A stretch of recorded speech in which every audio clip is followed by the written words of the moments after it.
આપણા ગુજરાતીમાં ઘણા એવા શબ્દો છે, ઘણી એવી કહેવતો છે કે આપને ખબર નથી હોતી. એમાંનો એક શબ્દ છે કઠણા. એટલે એક ભાઈ હમણાં મને વાત કરતા હતા, એમ કે જયેશભાઈ કઠણાઈ એટલે હું એની તમને વાત કરું. એક ભાઈને મોટર લેવાનો શોખ થયો, એ કે ફંટી લેવી છે, ફંટી. અને બે ચાર ભાઈ બંને સમજાવ્યું કે ભલા માણા એ કે ફંટી લેવા દે, કંઈક અલ્ટો લે, સ્વિફ્ટ લે, કંઈક વેગનાર લે. કે ફંટી હવે બહુ જૂની થઈ ગઈ અને હવે મળતી નથી. આ કે ફંટી એટલે ફંટી જ લેવી. ફંટી ભાઈ મગજમાં ચડી ગઈ. બોલો કે મહિલિત ને ગોતતો ગોતતો ઓલા મોટરના ઓલા મેળાવાળાને ગયો. મેળાવાળા પાસે એક જ ફંટી પડી હતી. એટલે ઓલા મેળાવાળાએ સમજે કે ભાઈ બીજી ઘણી ગાડીઓ છે, થોડું બજેટમાં ઊંચા જાઓ તો તમે પેટ ઠારીને વાહન વાપરી શકો. આ ભાઈ કે નહીં, ફંટી એટલે ફંટી જ જોઈશે. ભાવ કેટલા? કે 50,000 રૂપિયા. ઓલાની ગરમી મૂળા મેળાવાળો જોઈ ગયો. અને વેપારી માણસને ખબર હોય કે લુગડાનો ઢગલો લઈને બેઠો હોય ને કે કોણ હાજો લેવાવાળું છે ને કોણ ખોટા ખોટા વીખવાવાળા છે. મેળાવાળાને ખબર પડી કે આ દીકરો ફંટી લઈને જ જવાનો છે. કે કાંઈક તો વ્યાજબી રાખો. કે 50,000માં 50 રૂપિયા ઓછા નહીં, લેવી હોય તો લેવું. આ ભાઈ કે 50,000ની કાંકીને માં ને ભાઈ ફંટી ઉપાડી ભાઈ રોડે ચડાવી. ઘીરે એવો તો ખરા.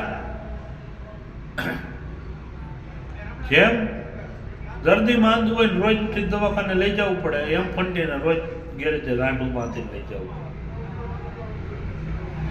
ફંટીને બારકામ લઈ ગયું હોય ને તો ઘીરે આવવા માનતા કરવી પડે, ત્યાં તો ઘીરે પહોંચે કંઈ નારિયેળ માનવું પડે. આવી ફંટી ધીમે ધીમે ધીમે કરતા 50,000 આવે, બીજા 50,000 ખાઈ ગયું. 1 લાખ રૂપિયાની ફંટી થઈ.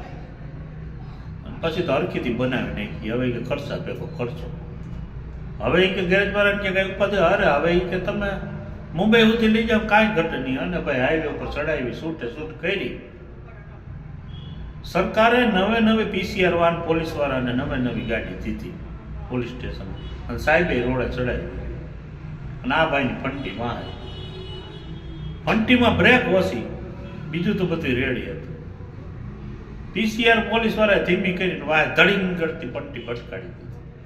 અને સાહેબ મિત્ર બળો લે 2 બળા આને નાખ્યા, 2 ફંટીમાં નાખ્યા.